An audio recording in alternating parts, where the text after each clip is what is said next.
Welcome. इस session में जो हमारा 8वां सेशन है पीएमएलए के ऊपर जो हम कर रहे हैं, ये चैप्टर जो है इसमें हम कुछ बात करेंगे सर्च सीजर और अटैचमेंट के बारे में। चंद बातें ऑलरेडी हम काफ़ी कुछ कर चुके हैं, उसको रिपीट नहीं करेंगे, लेकिन कुछ और चीज़ें जो छोटी मोटी रह गई थी उनके बारे में हम बात करेंगे और फिर इंटरनेशनल कोऑपरेशन के बारे में भी हम बात करेंगे। जो इंटरनेशनल कोऑपरेशन जो किस तरह से ली जाती है, किस तरह से म्यूचुअल असिस्टेंस की जो ट्रीटीज होती हैं और देशों के साथ, वो किस तरह से काम करती हैं। तो एक हमने पढ़ा था कि फ्रीजिंग ऑफ बैंक अकाउंट या फ्रीजिंग ऑफ प्रॉपर्टी जैसे था उसमें, तो उसमें एक होता है कि फ्रीजिंग ऑफ बैंक अकाउंट, किसी का बैंक अकाउंट फ्रीज कर दिया 17(1)(a), सेक्शन 17(1)(a) में पीएमएलए के। तो अब फिजिकल सीजर तो नहीं हो सकता उसका, लेकिन उसमें प्रॉपर्टी जो है इम्प्रैक्टिकल है, तो वो कह रहे हैं कि सीजर नहीं हो सकता। तो प्रोसीड्स ऑफ क्राइम जो है वो बैंक बैलेंस के तौर पे पड़ी हुई है बैंक के अकाउंट में। तो ईडी ऑफिसर जो है वो डायरेक्ट कर सकता है बैंक को not to allow any transaction in the account. तो फ्रीजिंग में मतलब ये नहीं है जैसे अटैचमेंट में होता है कि वो कार को चला सकता है, लेकिन फ्रीजिंग में वो पैसा निकाल नहीं सकता। तो बैंक को इमीडिएटली कंप्लाई करना होगा। फ्रोजन फंड्स जो हैं वो ट्रांसफर नहीं होते गवर्नमेंट को, लेकिन वो अकाउंट में पड़े रहेंगे। उनको नॉर्मल बिजनेस में यूज नहीं किया जा सकता, ना गवर्नमेंट के पास गए ना व्यक्ति के यूज में आएंगे। वो बैंक के पास, बैंक को अपने पास रखने पड़ेंगे। उतने फंड्स जो हैं वो रिलीज नहीं कर सकते। तो फ्रीजिंग इनटू सीजर, तो सीज करके फिर वो पैसा निकल जाएगा, मतलब फिर कन्फिस्केशन भी हो जाएगी उसकी। देन कौन सी प्रॉपर्टीज है जिनको अटैचमेंट या कन्फिस्केशन और कन्फिस्केशन होगी, उसमें है इमूवेबल प्रॉपर्टी है, लैंड है, बिल्डिंग्स हैं, अपार्टमेंट्स हैं, कमर्शियल प्रेमिसेस हैं, और डेवलपमेंट राइट्स भी हैं। डेवलपमेंट राइट्स क्या होते हैं कि किसी प्लेस को डेवलपमेंट करने के किसी के पास राइट्स हैं, वो भी बिकते हैं। तो वो राइट्स भी फ्री, वो अटैच हो सकते हैं और कन्फिस्केट हो सकते हैं, कि वो बेच नहीं सकता। अब वो राइट्स किसके हो गए? गवर्नमेंट के हो जाएंगे फिर। मूवेबल प्रॉपर्टी है, व्हीकल्स हैं, ज्वेलरी है, आर्ट के कुछ वो है कलेक्ट। तो आर्ट कलेक्टिबल्स जैसे आर्ट के कुछ वो होते हैं ना, कैश, बैंक बैलेंसेस, ये सारे मूवेबल प्रॉपर्टी में आते हैं। Securities, financial instruments, shares, bonds, debentures, mutual fund units, ये सब जो हैं ये भी अटैच हो सकते हैं और कॉन्फिस्केट भी हो सकते हैं। इंटेलेक्चुअल प्रॉपर्टी राइट्स भी, जैसे ट्रेडमार्क्स हैं, कॉपीराइट है, पेटेंट्स हैं, रजिस्टर्ड डिजाइन्स हैं, ये भी अटैच हो सकते हैं और कॉन्फिस्केट हो सकते हैं। Claims and receivables including contractual rights and insurance claims, तो इंश्योरेंस क्लेम्स भी जो है वो अटैच और कन्फिस्केट हो सकते हैं, मतलब वो पैसा फिर इधर आएगा गवर्नमेंट के पास। Shares and interest in companies, तो किसी कंपनी में कोई शेयर है, इंटरेस्ट है, एलएलपी में कोई शेयर है, पार्टनरशिप में पार्टनर है, जैसे उसका जो उसकी हिस्सेदारी कितनी है, वो भी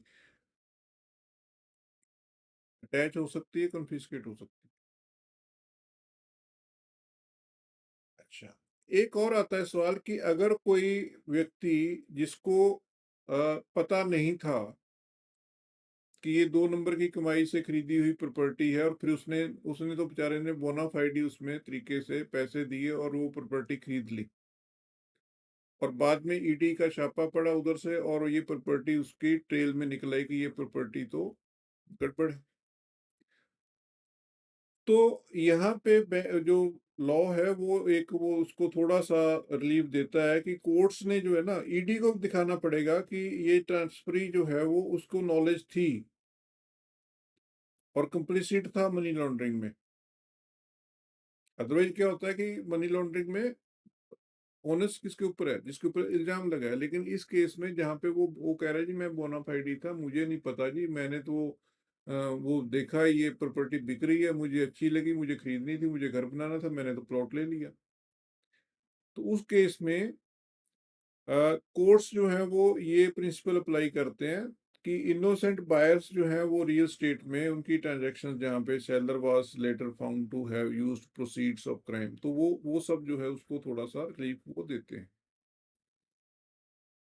तो अब जैसे मिस्टर ए है, उसने बैंक फ्रॉड किया, एक फ्लैट खरीदा 2 करोड़ का, ये प्रोसीड्स ऑफ क्राइम आ गई उसकी। अब 2 साल बाद उसने मिस्टर बी को बेच दिया 2.5 करोड़ में, जो प्रिवेलिंग प्राइस था उस समय। ईडी ने फ्लैट को ट्रेस कर लिया as proceeds of crime and seek its to attach it. तो mister B can successfully challenge the attachment by proving that she paid fair market price. ये मिस बी है, तो मिस बी लेडी है और ये mister A ये gents हैं। तो मिस बी प्रूव कर रही है कि मैंने तो फेयर मार्केट प्राइस दिया था और ये पैसे दिए थे, ये मेरा जो है वो इसमें कुछ वो नहीं है, और मुझे तो एक्चुअल नॉलेज भी नहीं थी कि ये मनी लॉन्ड्रिंग की वो प्रॉपर्टी है, और ट्रांजैक्शन जो है वो गुड फेथ में हुई थी। तो अगर ऐसा वो प्रूफ देती है तो एडजुडिकेटिंग अथॉरिटी जो है उसको रिलीज कर देगी फ्लैट को। तो अब उसको वो आगे ढूंढना पड़ेगा कि वो 2.5 करोड़ लेके वो कहाँ गया मिस्टर ए, उस 2.5 करोड़ को ढूंढेगी वो। तो इस तरह से ये थोड़ा-सा एक रिलीफ भी है किसी भी व्यक्ति, हाँ, आप उसके ड्यू डिलिजेंस करें जब भी कोई प्रॉपर्टी खरीदें, लेकिन ये नहीं है कि अगर खरीद ली तो फिर आपके गले का फंदा बन गया, आप भी उसमें कंप्लिसिट हैं। अगर नहीं है और आप प्रूव कर देते हैं तो फिर कोई बात नहीं। अब अगला टॉपिक जो हमारा इसी इसमें सेशन में हमने कहा था कवर करेंगे, वो है इंटरनेशनल कोऑपरेशन कैसे होती है। तो म्यूचुअल लीगल असिस्टेंस ट्रीटीज़ हैं, एमएलएटीज़। ये लॉ में प्रोवाइडेड है सेक्शन 56 टू 60 पीएमएलए के।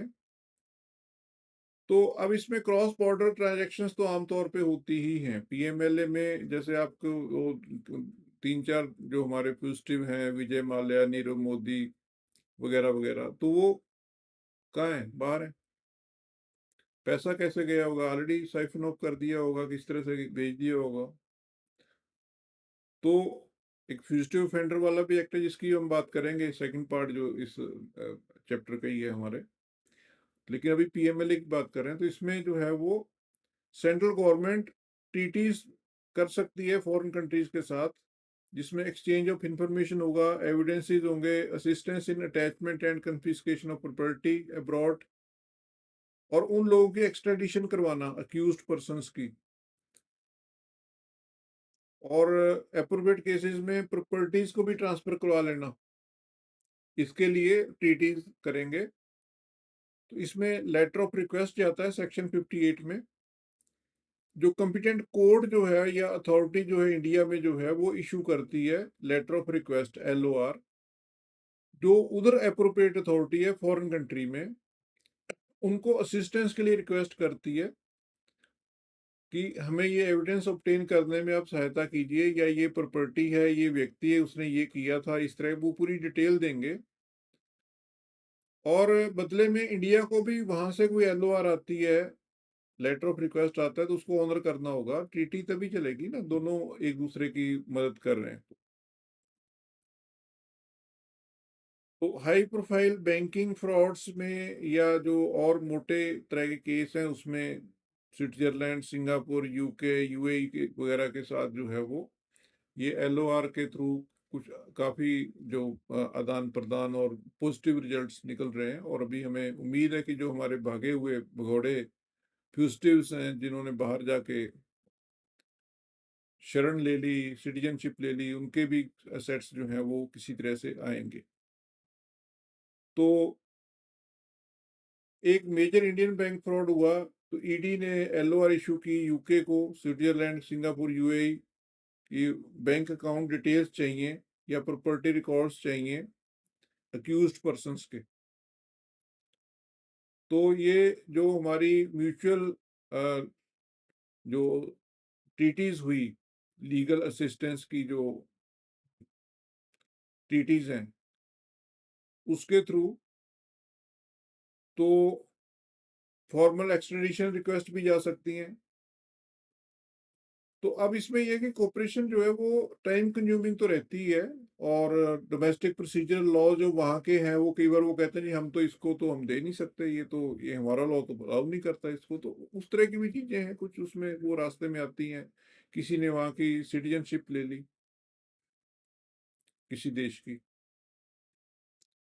तो मेहुल चौकसी या कुछ इस तरह के लोग जो हैं, तो वो वहाँ पे वो दिक्कतें तो आती हैं, लेकिन एजेंसी जो है वो लगी रहती हैं और एक्सपेडिशियस करवाने की कोशिश करती हैं, उसको एक्सपेडाइट करवाने की, डोमेस्टिक मतलब कि हम आपके लिए, ये तो लेन देन है देशों के बीच में।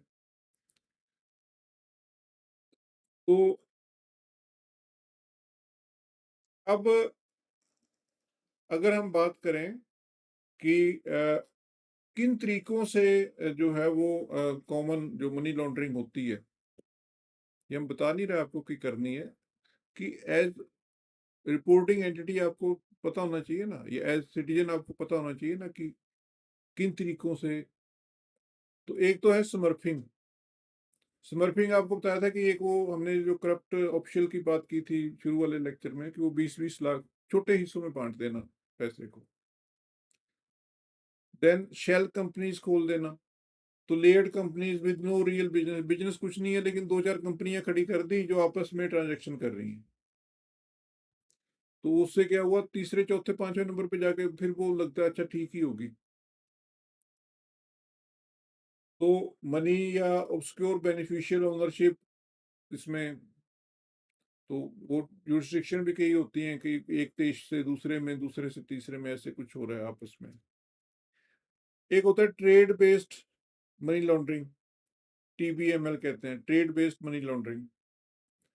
तो इंपोर्ट एक्सपोर्ट कर रहा है कोई व्यक्ति, अब वो इंपोर्ट कर रहा है तो उसको वैल्यू इन्फ्लेट करके बाहर पैसे भेज दे।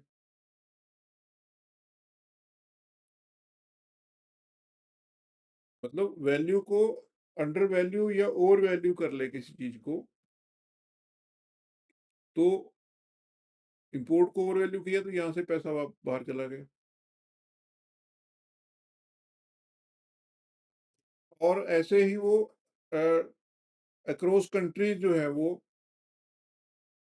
तो जैसे साउथ एशियन ट्रेड कॉरिडोर्स हैं, इसमें ये कई चीजें ये आती हैं, ट्रेड बेस्ड मनी लॉन्ड्रिंग।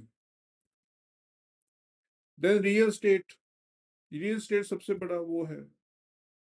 तो प्रॉपर्टी जो है वो बिलो मार्केट प्राइस दिखा दी, बैलेंस जो है अनकाउंटेड कैश से पे कर दिया, तो डिफरेंशियल क्या है, लॉन्ड्रेड मनी। क्रिप्टो करेंसी, ये भी एक मोड हो सकता है। आजकल ये थोड़ा कम रिवाज में है, लेकिन इसमें पीयर टू पीयर ट्रांसफर है, इसका कोई रिकॉर्ड ही नहीं होता, मतलब वो पता नहीं कहाँ होता है। तो उसमें भी ये डंपलिंग सर्विस, वो धो धो के पैसा साफ कर करके देते हैं। हवाला, हवाला इज वेरी इंपॉर्टेंट। हवाला मतलब ये एक्चुअली जैसे बाहर से पैसा आता है कई बार, कि वो बाहर से बाहर ही उसको डॉलर तो वहीं दे दिए और इंडिया में मनी ट्रांसफर हो रही है। या कई बार इन्फ्लेटेड एक्सपोर्ट की इन्फ्लेटेड कर दी, वहां से पैसा आ रहा है, वो हवाला का है। और यहाँ पे वो पैसा जो है, जो जिनका पैसा भेजा गया उनको वो दे देंगे, और इनकी जो है वो एक नंबर की कमाई हो जाएगी, क्योंकि इंपोर्ट से एक्सपोर्ट से है ना, एक्सपोर्ट प्रोसीड्स जो है वो आ गई उनकी। तो वो हवाला इस तरह से भी चलता है। कैसीनो गेमिंग, तो उससे क्या होता है, कैश को चिप्स में या गैम्बल्ड जो उसको करते हैं, गैम्बलिंग करते हैं, फिर कैश आउट कर लेते हैं और उसको विनिंग दिखा देते हैं कि ये तो मैंने वहां जीता है जी, देखो मैंने तो वो लीगली कैसीनो चल रहा था वहां से जीता जी मैंने। तो वो इस तरह से भी चलता है। तो वो होता है कि मेरा तो, मैंने तो 100 रुपये लगाए थे जी, ये 1 लाख रुपए मुझे मिल गए वहां से। तो 99,000 मतलब कितना फ़ायदा हो गया? ₹100 लगाए थे मैंने। लोन बैक स्कीम, तो वो इलेजिटिमेट लोन सिक्योर करते हैं, जो डिपॉजिट्स होते हैं बाहर उनके अगेंस्ट, और लेजिटिमेट इनकम से उनको पे कर देते हैं। मतलब वो पैसा लिया और फिर इस तरह से मतलब हेर-फेर करना है। मतलब ये कुछ तरीके हैं, और भी हो सकते हैं। जितने लोग खुराफाती हैं उस तरह से। तो अब हमारे पास आता है कि रेड फ्लैग्स क्या है सीएस या अदर रिपोर्टिंग एंटिटीज प्रोफेशनल्स के सामने, जिनको उनको ध्यान में रखना होगा कि भई ये अगर हो तो फिर हम ध्यान रखें। तो एक तो client refuses to identify beneficial owner, या उसका फॉल्स या इनकंसिस्टेंट या इनप्लॉजिबल इंफॉर्मेशन देता, तो ये रेड फ्लैग है। या फिर ट्रांजैक्शन जो है वो कोई उसका अपरेंट इकोनॉमिक, लीगल या कमर्शियल पर्पस नज़र नहीं आ रहा। अनयूजुअली कॉम्प्लेक्स कॉर्पोरेट स्ट्रक्चर है, मल्टीपल ऑफशोर जुरिस्डिक्शंस हैं, कोई क्लियर कट बिजनेस रैशनल नहीं है, मतलब लग रहा है कि वो तो बड़ा कुछ रहा है लेकिन पता नहीं क्यों हो रहा है। क्लाइंट कह रहा है जी कैश पेमेंट ही देनी है, अनरिलेटेड थर्ड पार्टीज के फंड ट्रांजैक्शंस करनी है। अब फंड्स की रैपिड और अनयूजुअल मूवमेंट हो रही है थ्रू काउंट्स, कुछ घंटों में ही आया पैसा, कुछ घंटों में ही चला गया, इस तरह का हो रहा है। प्रॉपर्टी ट्रांजैक्शंस हो रही हैं, डिक्लेयर्ड प्राइस जो है सिग्निफिकेंटली बिलो है मार्केट वैल्यू से। एक्सप्लिसिट और इम्प्लिसिट, आपको, आप सीएस हैं, आपको वो कह रहा है कि भाई बहुत सीक्रेट रखना है ये, बस बाहर नहीं निकलनी चाहिए बात, तो वहां पे कान खड़े हो जाने चाहिए, कुछ ना कुछ गड़बड़ हो रही है। Nature and purpose of transaction, बहुत सीक्रेटिव है बंदा वो, बहुत ही उस तरह से चल रहा है। तो client is under investigation by law enforcement और subject to the adverse media coverage. तो आपको पता चला, अच्छा अच्छा ये तो अखबार में आया था इसका, तो अच्छा ये वही भाई साहब है आज मेरे पास आए हैं, तो देन आपको उसका रेड फ्लैग बोल जाने कि ये बंदा कुछ गड़बड़ है। एक ये भी है कि source of funds can not be plausibly explained, जो उसका नॉन बिजनेस प्रोफाइल है उसके हिसाब से, और जो उसका इनकम लेवल उसके हिसाब से जो फंड्स वो कह रहा है कि मेरे पास हैं वो एक्सप्लेन नहीं हो रहे, again then it is red flag. तो अब हम नेक्स्ट टॉपिक जो करेंगे, हमारा जो 9वां सेशन होगा पीएमएलए का, उसमें हम जो है वो कुछ लैंडमार्क जुडिशियल डिसीजंस की बात करेंगे, और फिर इसको शायद हम कंक्लूड भी कर देंगे पीएमएलए पार्ट, देन दो अलाइड एक्ट्स होंगे उसको भी हम बात करेंगे। तो मिलते हैं फिर, तब तक आप इसको रिवाइज कीजिए, ये रेड फ्लैग्स जो हैं उसको देखिए, क्योंकि ये रेड फ्लैग्स बहुत इंपॉर्टेंट है किसी भी प्रोफेशनल के लिए। Thank you.